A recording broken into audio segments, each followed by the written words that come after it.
keen on going for lunch, and deeply appreciate your efforts and your contributions. Let's work together in getting our databases in a holistic manner so that the models that we generate, either for climate change, understanding climate variabilities and predictions, can be very, very solid. Thank you. It's your paper, I think. Yes, yes. Okay, so another round of applause for them and for the chair. Please, again, stay seated for a while. Lunch will be served the same way as yesterday. They will come around, give you the lunch packs, after which you can take a walk or do whatever else you want to do. But please note that we come back by 2:10, from lunch. So that gives us roughly some 40 minutes for lunch. Dr. Emmanuel Oyelayo, if you're around, see Professor Adeyemi. He's looking for you. I can't see where he's seated here. Professor Adeyemi is there. Where's Dr. Oyelayo? Is that you? Okay, no. All right. Anyway, see Professor Adeyemi, who's there and is looking for you. So please stay seated where you are. The lunch packs are being served now. And once you get it, then you can move and take a walk. But please be back 10 past 2. And if you finish lunch early, please go to the posters. Again, take a little time to go through some of them. Thank you.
Good afternoon, ladies and gentlemen. Welcome back from this very sumptuous lunch to begin the final session on the final day of this conference.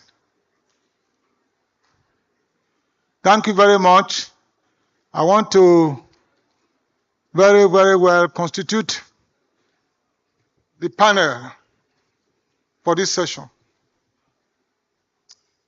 This session is on gender and intersectionality dimensions of climate change.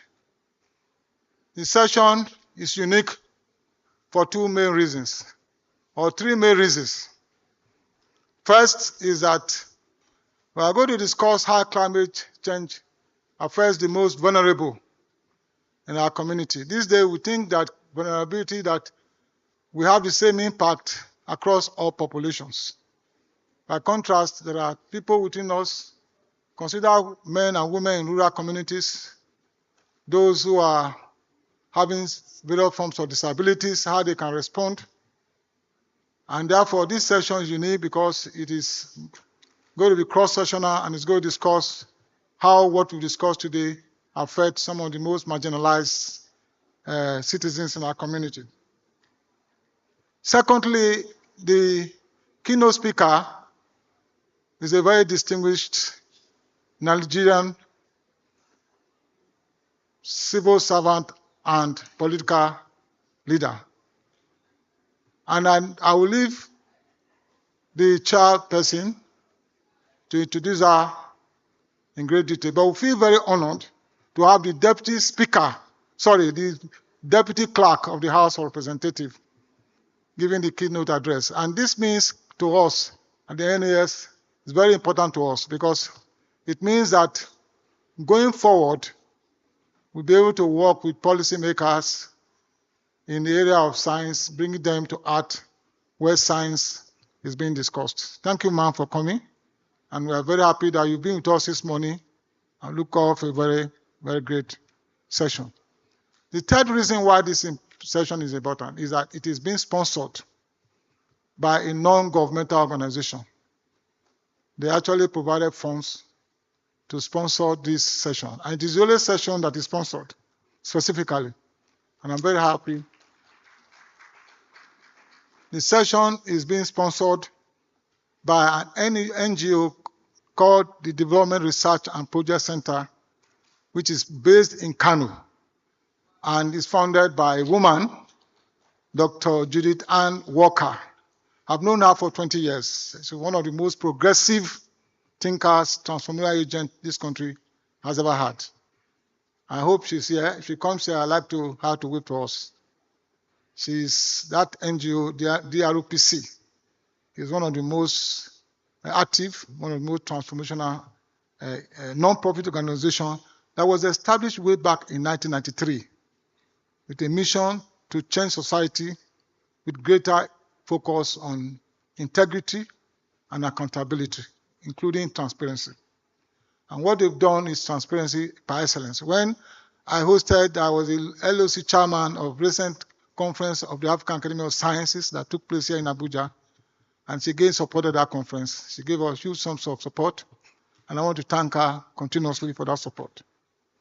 So the DROPC is headquartered in Kano, but also have offices in Abuja, has been in the forefront of promoting health, gender, and climate adaptation, and the intersection between research, policy, and advocacy, and in building a society where everyone, when I read the third section of our national anthem, I feel like crying. Every time I read it, help us build a nation where no one is oppressed. I read that, anytime I say it, I feel like crying. And I believe that the ROPC is one of the non-governmental organizations that has been epitomizing that. We have to force Nigerians to give equity and treat people equally. That is something that is not happening. And I want to thank the ROPC for championing that cause. So on that note, ladies and gentlemen, I want to very warmly invite the chair of this session, Dr. Sadautu Baba, who is a board member of the DROPC. Dr. Baba, please come and take over the session, and very warmly, please introduce the keynote speaker very, very, very well. Thank you very much. Thank you very much, Prof. And good afternoon, ladies and gentlemen. As he said, my name is Dr. Sajit Baba. I'm a board member of DRPC, Development Research and Project Center. Our lead presenter today, as he said, is the Deputy Clerk, Federal House of Representatives, National Assembly. And she's also a DRPC Technical Advisory on Climate Smart National Responses. Her name is Vivian Njemanze.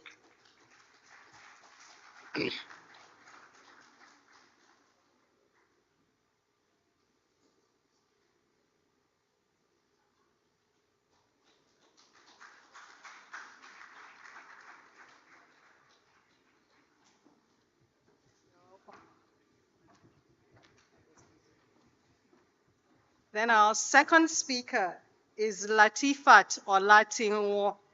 She's from the Agricultural Economics and Extension Services from Kwara State University, Nigeria. Latifat.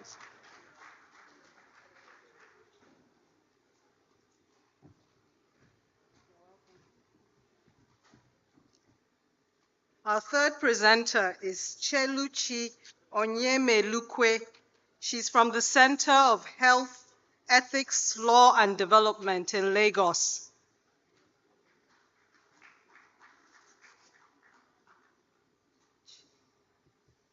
Cheluchi?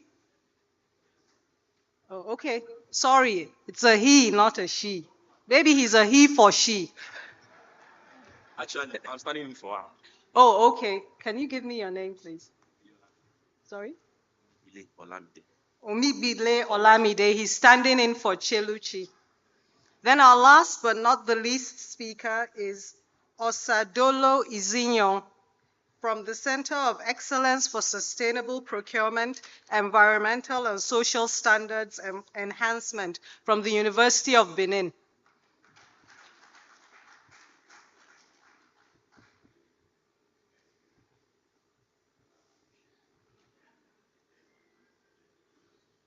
You're welcome, sir. So as Prof said, our session today is on gender and intersectionality dimensions of climate change, which I would say is arguably probably the most important session. So without further ado, I'd like to call on our lead presenter, the Deputy Clerk of the Federal House of Representatives, Vivian Njemanze. Madam.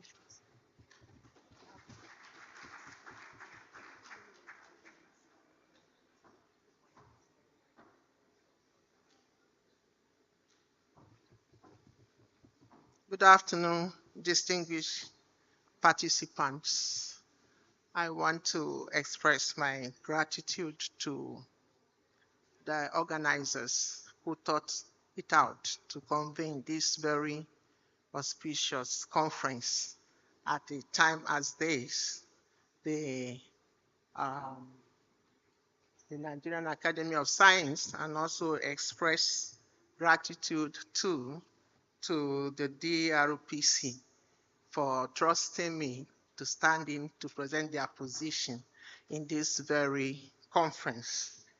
But before I go into the paper, which is unitary, I'd like to diversify and touch on the policy dimensions and the governance structures that is related to the topical issue of climate change, considering my position and the institution I represent and the cooperation that we share with the executive or the administration as it may be. And so I'm standing here today to say that climate change is a multi-dimension issue and is cross-sectoral. And so time has come for it to be given the right approach that it deserves. to identify it as the issue that is demanding critical attention and to harness around it a consensus which will be driven by strategic policies, actions, and the governance structure for it to be correctly administered to and also well managed by all concerned. And so that will be very well into this conference. We'll be giving and paying attention to the takeout of this conference, how we can galvanize a national plan of action by all stakeholders that are involved. And going forward in Parliament, we've been dealing with issues of environment and then spreading it out to the specific areas of climate change. In the early days, I was a clerk on environment for over 9 years, and I had experience in the development, formulation of policies, and the configuration of legal context in the area of environmental systems, and also helped to mainstream development mechanisms in the committees of the parliament. So we pushed the issues on environment and diversified into climate change. The first bill on climate change was done 2012 by the then committee chaired by Senator Grace Bent, and I have the privilege of sharing the pictures of the identified environmental problems of those days. So you can help me to distribute. And Coco, bring water, please. So today I stand before you to highlight some critical junctions in this topical issue. What we have identified is that we still need to build a body of knowledge around the topical issue of climate change. We need to establish more of research, especially in Parliament, to support the action of government. And that will entail the methodology of legislative research to help to bring about a democratic body of knowledge-based parliamentarians.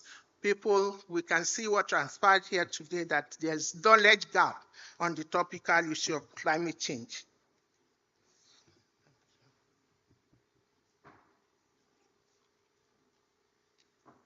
So there's need to build body of knowledge through research. And coming from the legislature, we still need to keep the discussion open and serving the legislators accurate, well-researched information. And that also brings us to the place that we are pushing for global agenda on evaluation. I was in Kigali not too long ago on a FRIA conference on evaluation.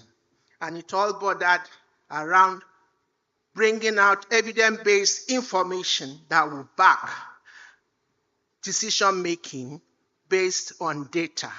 So data is key in solving problems at this critical time. We cannot afford to be speculative in addressing issues around this critical problem that has also become global. And so I'm also proposing in Parliament for the establishment of evaluation systems that will guide decision-taking outcomes in Parliament. And also, I'm also proposing for the establishment of data management infrastructure, where we can access data, the usage of it, the end users, and all that is connected with it, so that everyone can have access to information on the topical issues. And so going forward today, United Nations stated that climate change refers to long-term shifts in temperature and weather patterns, and human activities have been the main driver of climate change, primarily due to the burning of fossil fuel like coal and gas.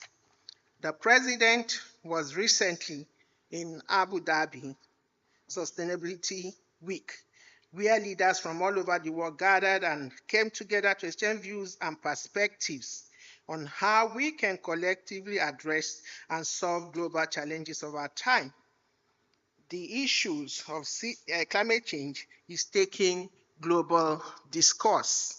And so we as Nigerians, while we remain local in our content, we are expected to be global in our perspective.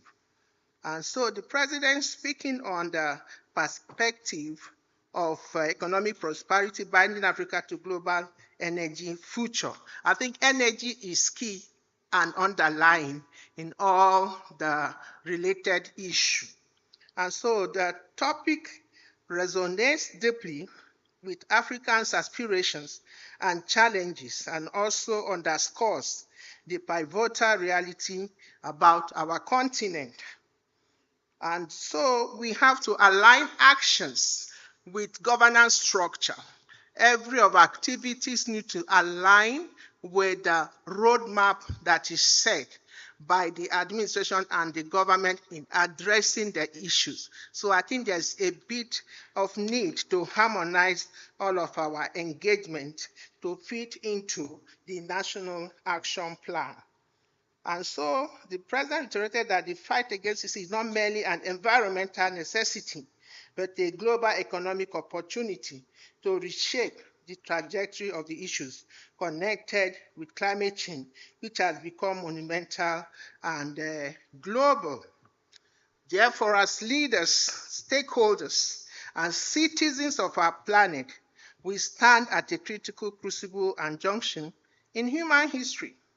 And to succeed, we must innovate and decisively collaborate as a global community.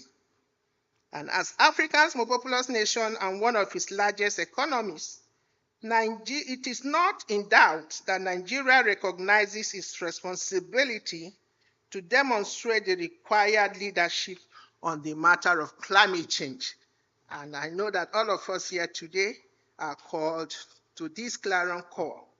The nation Nigeria have embraced the vision of sustainability that aligns with global aspirations while addressing the local realities, particularly from the oversight, parliamentary oversight. I want to drop a few feedbacks from parliamentary oversight. We realize that this administration has recognized the problems associated from the onset and inception and have set goals to solve them. Furthermore, it is recognized the importance of reducing carbon emission and a just transition to clean carbon and renewable energy, promoting environmental sustainability and goal. The country's efforts are anchored on 3 pillars.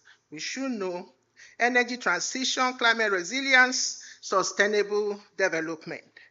Our energy transition plan, like many nations, are aimed at diversifying energy sources, reducing our dependency on fossil fuel, embracing transition to cleaner energy sources as a cornerstone of our national development strategy.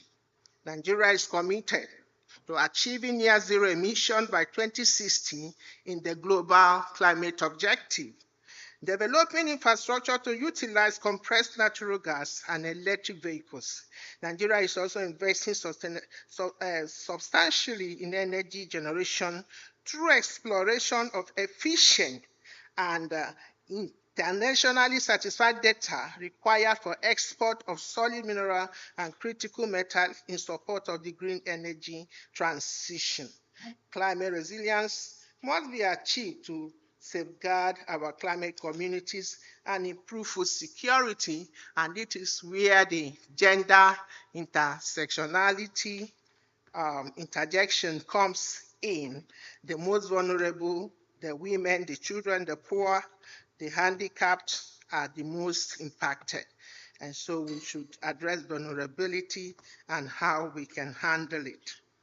There is no doubt that climate change is a clear and present danger to several of Nigeria's national interests and sectors: the national security, energy sector, foreign direct investment, food security, and information and obligations. Food security and disease are cankerworms affecting the developing countries as a result of impacts of climate change. Africa is expected to experience significant reduction of cereal as Middle East and India. In addition, there is anticipated breakdown of agricultural system, especially in sub-Sahara, leading up to 6 million people facing malnutrition, women and children being the most vulnerable. Lawmakers should continue to keep their commitments to produce and adopt appropriate policies and institutional structures to combat climate change related problems, making applicable enactments to back this up and carry out oversight functions to ensure compliance of these enactments. Such must be seen to rapidly metamorphose into clear-cut action plans that will consolidate on conservation strategies using a broad-based participation approach, and that is the cross-sectoral engagement by all stakeholders. The time to harness our efforts has come, and we shouldn't continue to work in isolation. And then the data management system will help us to easily access information and continue to build a body of knowledge that will be infused into decision-making by all sectors. This will involve all stakeholders in the society in the successful implementation of policy on environment and climate change. Government should also be encouraged to mainstream gender and international policy action plan and other measures on sustainable development and climate change.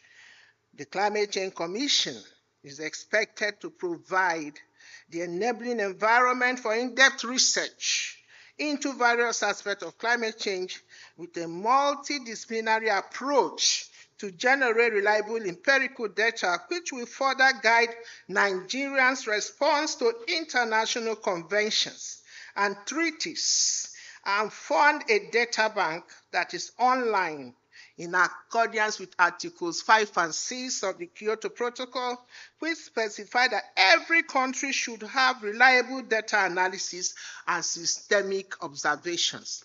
We need to be more organized in our approach in attending to the problem. Furthermore, parliamentarians are expected not only to reinforce climate policy and legislations, but to enhance international cooperation on the basis of common but differentiated responsibility with a view to achieving the ultimate objective of the United Nations Convention on Climate Change and the Kyoto Protocol, and further adopt mechanisms to raise predictable and sustained finance that will help them take sustained action in their countries to move towards low carbon and climate resilient development. Allocate sufficient funds needed for adaptation and appropriate mitigation measures, and associated with this, capacity building and technology transfer. Parliamentarians are presented with a challenge as politicians to become global while remaining local in tackling the issues of global climate change. Aside from tackling the local national problems, we must face the risk of global ecological disasters, among other foreseen catastrophes ahead, such as international terrorism, weapons of mass destruction, structural unemployment, vulnerabilities, general migrations, among others. We must deal with inequality that caused a divide between the sense of similarity of human beings, bringing about separation between peoples in rich countries and poor countries, including gender and intersectionality dimensions of climate change. Climate change is real. The cost of inaction will be more than that of tackling the challenges as we have them now. So these are my thoughts in the background coming from policy and the governance structure. I thought to bring some of these issues to the fore and for us to galvanize solutions around them and be able to come up with strategic policies action that will enable us to find lasting solutions. There's much more to be attended to. There's much more grant to step into. Funding is key. We need our national entity to be functioning. We need to strengthen it with more instruments so that they can be positioned, so that Nigeria can be able to attract climate fund, so that we can be able to, leapfrog and mainstream, get technologies that would help us to, move forward in our energy sector. The mitigation is there and adaptation issues. And in all of this, we should be very mindful of our gender sectionality in finding the solutions around the topical issue of climate change. All right, slide now. All right. The intersectionality agenda of climate change is, I can summarize it and just speak to the slide. Climate change affects vulnerable populations in Nigeria, including women, children, and the poor. Okay. Vulnerabilities include heightened risks due to socio-economic inequalities, geographic migration, limited access to resources leading to exposure to extreme weather events, food insecurity, displacement, and other vulnerabilities. Intersection of climate change leads to social vulnerabilities, and define inclusive policies will help us in tackling these issues on climate change, and also equity-driven policies would also help us to ensure climate solutions. And by equity-driven policy, we mean justice and other equity. Adaptation strategies are also key in tackling the issues of climate change. So I've basically summarized this paper because I brought out other issues to the fore. So we can slide, you can go further. Gender equality is fundamental human right, but there are economic imperatives of promoting equality in climate development policy. Women play a pivotal role in natural resources. So in conclusion, there shall be or should be a strategic action plan that is inclusive in involving women as part of the body of finding solution to the problems connected with issues of climate change, improving their resource base, improving their, and the room for them to be able to make their contributions.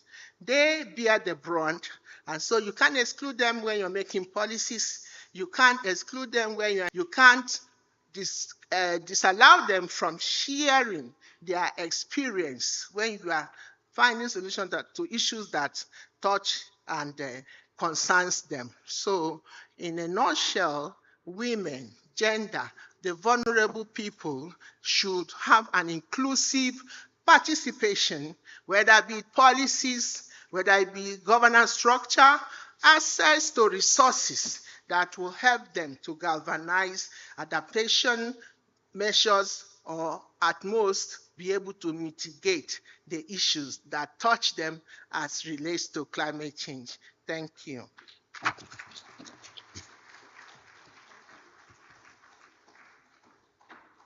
Thank you very much to the Deputy Clerk of the House of Representatives for the comprehensive and excellent presentation. Is Latifat Olatiun?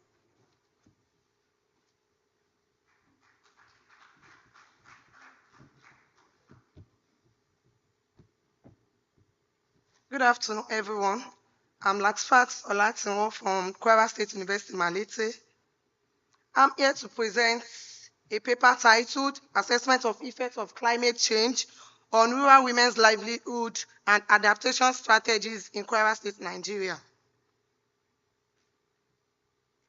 Climate change has gone beyond rising global temperatures to adverse weather conditions such as drought, wind, heat, flood, and waste that affects agricultural productivity and increases the risk of global food shortage. In Nigeria, the change in climate affects rural women because rural women are the producers and the processors of agricultural produce. And they are also the smallholder farmers, which they have become vulnerable to climate extremes and related risks due to unequal access to land and financial resources, inadequate productivity, which enhances their inputs. In Kwara State, climate change is expected to have serious impact on rural women's livelihoods and the existing gender inequality and their ability to adapt. Despite this, there is inadequate empirical evidence on the effects of climate change on rural women's livelihood and adaptation strategies in Kwara State, Nigeria. Therefore, this study aims to fill this knowledge gap. To describe the socio-economic characteristics of the rural women in Kwara State, Nigeria, to identify the rural women sources of information on the adaptation strategies of climate change in Kwara State, also to examine the perceived effects of climate change on rural women livelihood in the study area, and investigate the perception of rural women on adaptation strategies on climate change, and lastly was to identify the challenges faced by these rural women on adaptation strategies in the study area. The study was conducted in Kwara State, Nigeria. The main population for this study are rural women within 4 local government areas. We have 16 local government areas in Kwara State. So out of these 16 local government areas, we selected 4 local government areas. And the sampling method we use are multi-stage sampling techniques, in which the first stage involved the selection of these 4 local government areas out of the 16 local government areas in Kwara State. The second stage involved randomly selection of 2 weights from each of these local government areas. The third stage involved 2 communities from each of these weights, making a total of 8 weights. And the last stage involved 4 rural women in these communities, making a total of, we selected 4 rural women from 8 weights, making a total of 32 from 32 communities. And out of these, 4 rural women in this community were selected, making a total of 128 sampled respondents. 8 by 32, 4 by 32 is 128. So our respondents are 128 rural women. The data collected for these studies were analyzed and presented in frequencies, percentage, standard deviation, and mean. Sorry, the next slide. From these findings, this is my first objective, which is the socio-economic characteristics of my respondents, which are the rural women in Kwara State. This result shows that most of the women farmers fall between the age of 41 to 51 years, while the average age of these rural women is 46.8 years, which indicates that the rural women in Kwara State are in their active age of agricultural productivity. Also, 57.6% have secondary education. It shows in terms of ability to read and write, leading to better adoption to climate change adaptation strategy. These findings is in line with Do It All in 2022, who found that rural women in Kwara State are literate. The next slide, please. Respondents, that is the rural women in Kwara State, their knowledge of climate change issues. I have some variables here, and I also asked them about their source of information on climate change.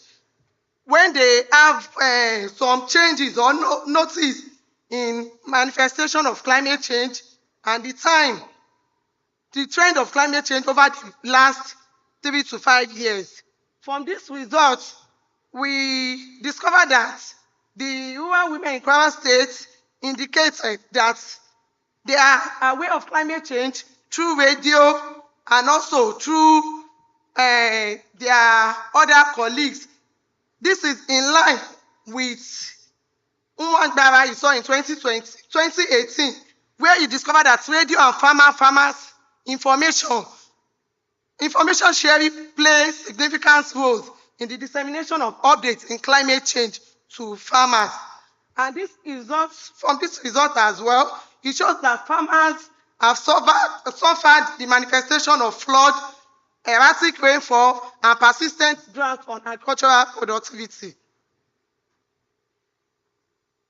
Sorry, there is a slide before this. Perceived effects of climate change on crop production. I have some listed variables here. Cultivated land reducing fertility of farmland, crop yield reducing, and so on.